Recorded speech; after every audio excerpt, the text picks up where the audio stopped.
But when this president of the most powerful country starts saying stuff like Canada should be the 51st state, or TikTok should be banned because of China, or changing the name Gulf of Mexico to Gulf of America, because I don't even know why, well, it's kind of difficult for anyone to ignore him.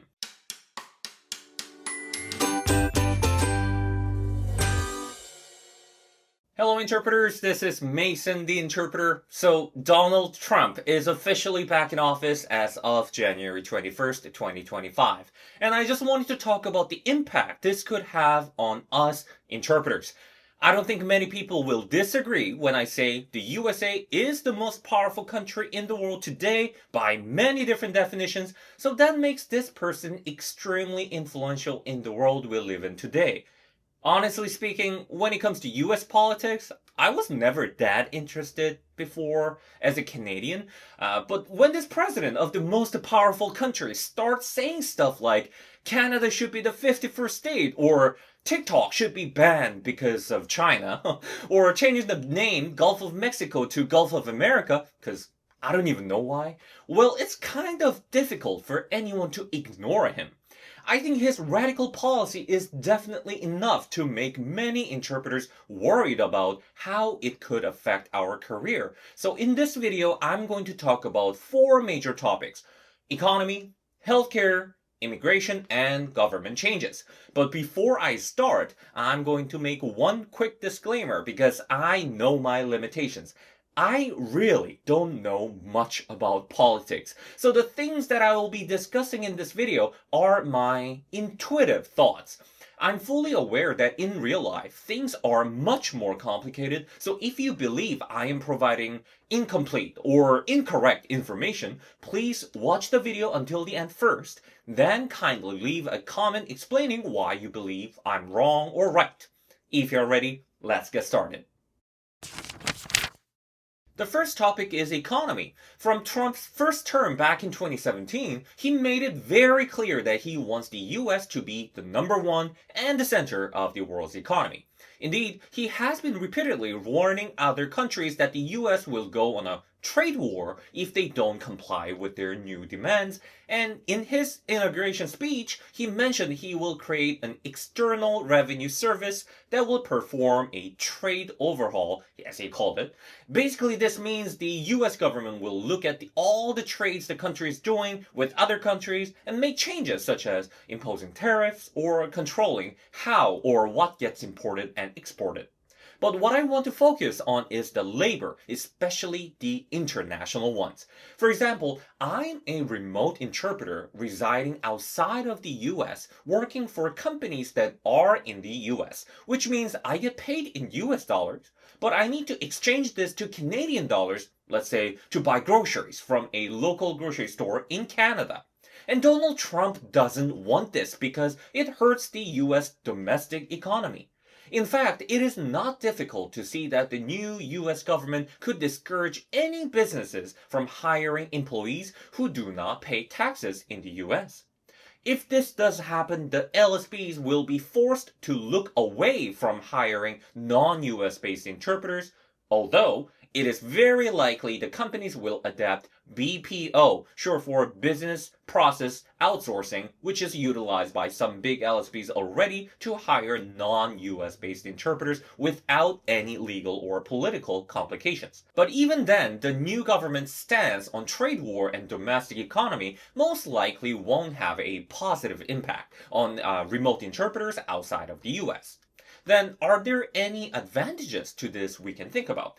Since I mentioned that this could negatively impact the non-US based interpreters, I could say perhaps there could be higher demand for US based interpreters, although I don't think it will be anything significant. If I were to think of any advantages for non-US based interpreters, that would be the currency exchange. As I explained earlier, as a remote interpreter in Canada, I get paid in US dollars and have to change US dollars to Canadian dollars. And because the US dollar has been so much stronger than other currencies, this works as an increase in my paycheck. A strong economy often leads to currency appreciation, so if the US were to continue to be successful, this could benefit interpreters who make US dollars. The second topic is healthcare. It is considered as a fact that the Trump administration will prioritize healthcare less than the previous Biden administration. Of course, when I'm talking about medical interpreting service provided by many LSPs in the US, it is not the patient that will be responsible for the service fee. However, to give access to healthcare to minorities and low-income individuals, many providers heavily rely on public healthcare funding and reimbursement from the government. And because the Trump administration does not prioritize public health care, it is possible that some of these institutions might have to opt out of the service or delay the service request due to budgetary issues.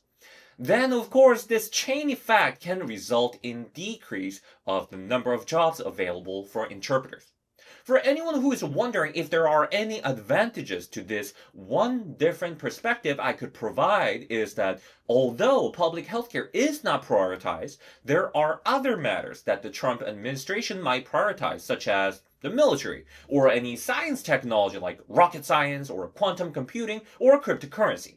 So there could be more opportunities for interpreters who are knowledgeable or specialized in these subjects that will get more funding from the government. The third topic is immigration.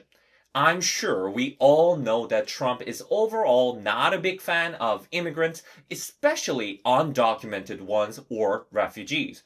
From the get-go, Trump mentioned that the new government will no longer guarantee birthright citizenship in the US, and that refugees from different countries will not be given access to refugee asylum in the US. Unfortunately, for many spoken language interpreters like myself, our job simply wouldn't exist if everyone spoke English. Our job exists because there are LEPs, limited English proficient people, who happen to be mostly tourists, new immigrants, and refugees who don't speak the English language. So if the government starts to actively prohibit people from obtaining travel visas, work permit, or asylum claims, this could mean that there will be less demand for overall interpreting work. If you ask me if there are any advantages to this, I'm honestly not sure if there are, but one silver lining is that changes like this takes time. Of course, some of the things I just mentioned are executive orders, meaning this is the law that can go into effect right away without any action from Congress, but also there will be a lot of other changes the new US government is trying to implement that will take time. And as you know, a presidential term is for 4 years, so at least in the first couple of years or so, this sort of abrupt law and policy change could actually drive up the demand for interpreting services. The last topic I want to talk about is the things that will change within the US government. Maybe you have heard this word before, Doge, and that isn't the cute dog meme or the Dogecoin that I'm talking about, but the acronym for the Department of Government Efficiency, which is announced to be run by Trump's new right-hand man, Elon Musk. I'll be honest with you, I have very little understanding of what exactly this Doge will do, but upon doing a quick research, despite the word department, this isn't an actual government department like the Department of Justice or Homeland Security.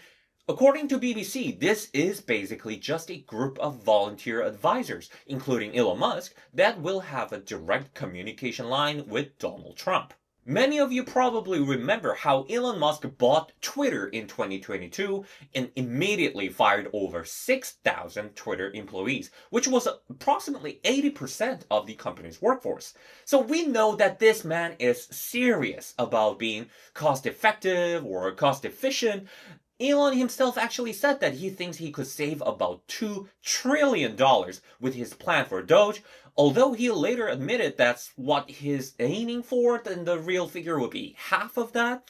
That being said, we know Doge will entail a lot of mass firing of government employees that are not deemed essential or hardworking under Doge criteria. Of course, we wouldn't know how many US government employees will be affected by Doge scrutiny exactly, but looking at this from an interpreter's perspective, we know a lot of the calls are from the conversations between LEPs and government employees. So to me, this means the fewer government employees there are, the fewer conversations for us to interpret, therefore, the less demand and opportunities for interpreting services. So once again, this does not sound very good for interpreters, but I guess in the long run, say Elon Musk's plan with Doge is indeed successful, then this could potentially strengthen the US economy and a higher budget could be allocated to other industries, which could potentially have a positive impact on us. To summarize this video, I talked about 4 potential impacts the new Trump administration could bring to us interpreters. First, the US will focus on boosting its economy, and that could impact our job both positively and negatively depending on where you are. Second, Trump is clear on cutting the public healthcare budget, which could impact medical interpreters negatively. Third, immigration and refugees are surely going to be affected and most likely diminished under the new government. And lastly, the expected reduction in government worker capacity with Elon Musk's Doge. As I mentioned in the beginning of this video, I understand things are bound to be much more complicated in real life. And what I have discussed could be seen as overly simplified, but I still wanted to make this video to create a place for us to discuss and share our thoughts or feelings with others. So please feel free to share what you think. Maybe there's something I missed or something you want to say. That is it for today's video. Thank you for watching and interpreter disconnecting. Bye bye.